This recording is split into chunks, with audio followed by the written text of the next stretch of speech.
नमस्कार, मी पंजाब डक. महाराष्ट्रातल्या शेतकऱ्याला अंदाज देणारे, राज्यातल्या सोयाबीन शेतकऱ्यासाठी आनंदाची बातमी. तुम्ही काय करायचं, सध्या 16 ऑक्टोबर पर्यंत कसलाच पाऊस येणार नाही, त्याच्यामुळे खास करून ही शेतकऱ्यासाठी आनंदाची बातमी. पण राज्यातल्या सर्व शेतकऱ्याला सांगू इच्छितो की तुम्ही काय करा, तुमचं सोयाबीन काढू शकता. सध्या काही पाऊस येणार नाही, उलट आता काय होणार आहे, धुई येत राहणार आहे, धुके येत राहणार आहे. असं धुई धुके आणि थंडी देखील येत राहणार आहे, म्हणून हा अंदाज लक्षात घ्यायचा. फक्त राज्यात काय होणार आहे, राज्यामध्ये 16 ऑक्टोबर 17 ऑक्टोबरच्या दरम्यान काय होणार, थोडं पावसाचं वातावरण तयार होणार आहे. मग खूप काही सगळ्या महाराष्ट्रात नसणार आहे, म्हणून हा अंदाज सर्व शेतकऱ्यांनी लक्षात घ्यायचा. आणि राज्यातल्या सर्व शेतकऱ्याला सांगायचं झालं तर 16-17 ऑक्टोबरला देखील एवढं काही घाबरायची चिंता नाही, कारण की खूप काय मोठा नाही पाऊस.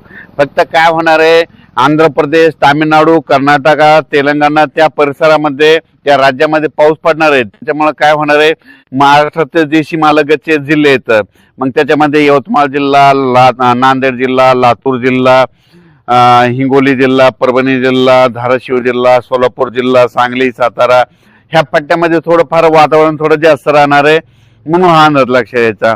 म्हणजे 16, 17, 18च्या दरम्यान खूप काही राज्यात एवढा काही मोठा पाऊस पडणार नाही, म्हणून हा अंदाज सर्वप्रथम शेतकऱ्यांनी लक्षात द्यायचा. पण राज्यातल्या सर्व शेतकऱ्याला सांगू इच्छितो की राज्यामध्ये यावर्षी मात्र दीपावलीत पाऊस येणार आहे, म्हणून हे देखील लक्षात घ्यायचं. कारण की यावर्षी दीपावलीत पाऊस येणार हे देखील तितकं खरं आहे. पण त्याच्यानंतर राज्यात मग सगळ्या राज्यातला पाऊसच कधी निघून जाणार आहे, दीपावली झाल्याच्या नंतर राज्यातला. म्हणजे सांगायचं झालं तर म्हणजे 2 नोव्हेंबरला, मी पहिल्यापासून म्हणतो ना, 2 नोव्हेंबरला महाराष्ट्रातले सगळे शेतकरी, सगळे जनता स्वेटर घातलेले दिसतील, अशी थंडी येणार. मी खूप दिवसापासून 1 जानेवारीपासून सांगत असतो, म्हणून हे लक्षात येतं. पण राज्यात मात्र सर्व शेतकऱ्यांसाठी आनंदाची बातमी. राज्यामध्ये आता खूप काही मोठा पाऊस नसणार. फक्त काय असं माहितीये का, की स्थानिक वातावरण तयार होऊन थोडाफार पाऊस येऊ शकतो, म्हणून हा अंदाज सर्व शेतकऱ्यांना लक्षात यायचा. पण राज्यात मात्र 15 ऑक्टोबर पर्यंत कसलाच मोठा पाऊस नाही, म्हणून हा अंदाज लक्षात यायचा.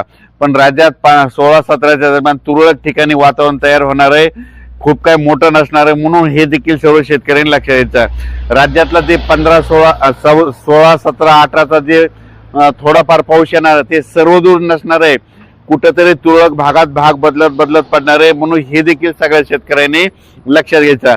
आता पाऊस निघून चाललाय, त्याच्यामुळे सर्वदूर पडत नाही, म्हणून हे देखील सगळ्यांनी लक्षात घ्यायचं. सोयाबीन काढण्यासाठी चांगलं पोषक वातावरण आहे, तुम्ही सोयाबीन काढू शकता. त्याच्यानंतर मशीन मधून काढल्याच्या नंतर झाकून देखील ठेवा. काय होत असतं की हे पाऊस गेल्यामध्ये उघडल्याच्या नंतर देखील काय होतं असतं, स्थानिक वातावरण तयार होऊन काय होतं, थोडाफार पाऊस येऊ शकतो, म्हणून हे देखील लक्षात यायचं. पण राज्यात आणखीन परत एकदा सांगू इच्छितो की राज्यामध्ये आता उद्यापासून 10 तारखेपासून आणखीन धुई वाढणार आहे, धुके वाढणार आहे, थोडी थंडी देखील जाणवणार आहे. हे देखील सर्व शेतकऱ्यांनी लक्षात घ्यायचं. मग हे देखील सगळ्या शेतकऱ्यांनी अंदाज लक्षात घ्यायचा.